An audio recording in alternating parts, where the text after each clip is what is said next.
I'm sorry, Nancy. Pero problema mo ang asawa mo. Huwag niyo akong idamay sa mga pinagdadaanan niyo. Siya ang puntahan mo at siya ang kausapin mo. Please, umalis ka na. Mercy, ikaw ang una kong kinausap para pakiusapan na ikaw na mismo ang magsara ng pintuan mo para kay Miko, please. Nagmamakaawa ako. Huwag mong sirain ang pamilya ko. Alang-alang sa anak namin. Ikaw na sana ang kusang lumayo.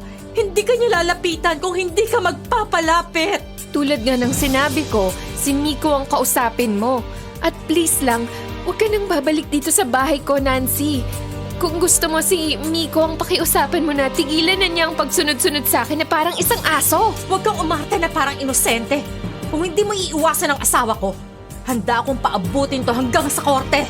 Tingnan natin kung hindi ka maiskandalo, babaeng baog.